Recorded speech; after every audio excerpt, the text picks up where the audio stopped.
think the other thing that's been really, really important, which I hold my hand up, is I was lucky. That's as simple as that. My definition of luck is when ambition meets opportunity.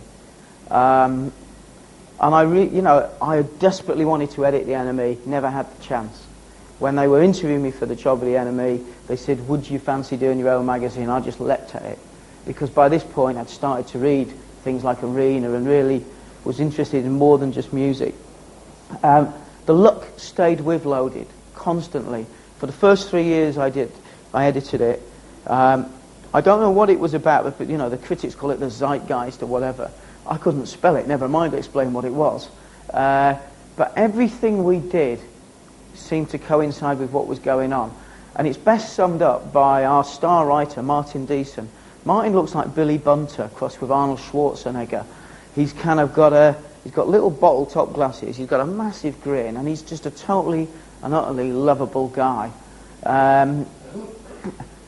Unfortunately, Martin, like the rest of us, we were pretty unemployable when we started Loaded.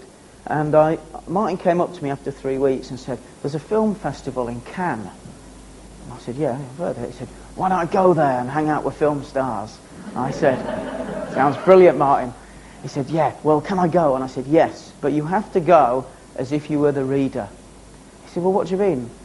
And I said, well, we're not going to get accreditation. All journalists need accreditation. That will have been sewn up 6 months ago by all the big TV stations and the mainstream media. So you've got to go as a pauper in paradise. And he was like, oh, for fuck's sake. And I gave him 200 quid. I said, if you can't get a hotel room, you shouldn't be doing this job. Just find somewhere to stay. Sleep on somebody's settee.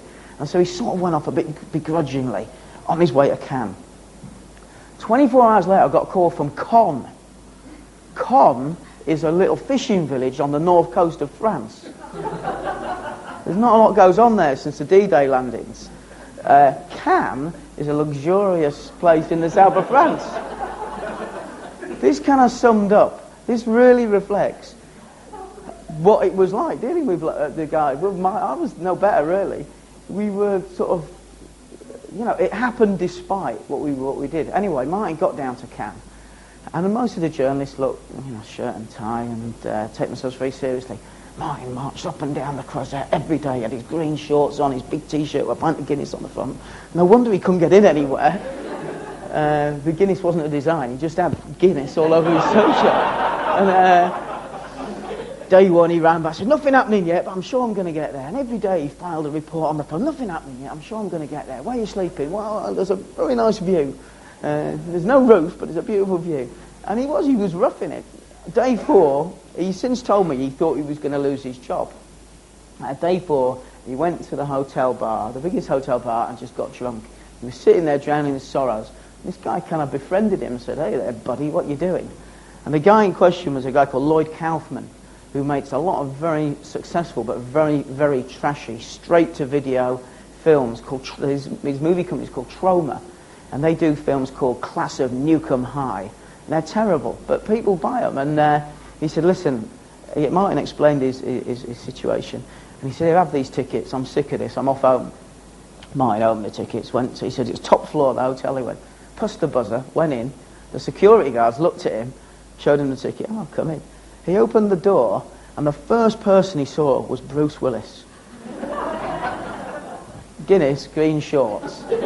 He's not slept in a bed for 4 nights. The remains of £200 in his pocket, probably about 8 pence. Martin went, Bruce! And everyone went, hey! And Martin went up, shook his hand, introduced himself, and he did, at the key moment he had to have the guts to go for it. And he was slowly ushered around, introduced everyone, and then sort of put out on the balcony. And but there was another man on the balcony who, at that point, wasn't the world heavyweight champion, but Lennox Lewis. And Lennox was the least famous person in the room. And Martin and Lennox befriended each other. And that really summed up the luck that we had at Loaded. Every single time we covered somebody, something amazing. We did Frankie Dettori, he won 7 races in one day. We wrote an article about Peter Cook, the comedian who started Private Eye. We described him as the greatest living Englishman. The following day died. So people assumed we'd written the first obituary.